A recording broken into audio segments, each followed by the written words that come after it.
Hello, and welcome to BK Quick Tips. Did you know that Res has an autosave feature? Make a huge mistake? Delete all that hard work by mistake? Res's autosave feature may be able to save the day. Let's begin by making sure autosave is turned on.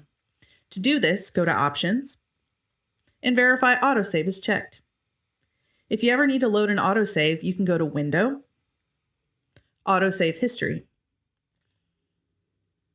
The autosave duration will determine how often Res will check for a change. If there is one, it will record it and save it.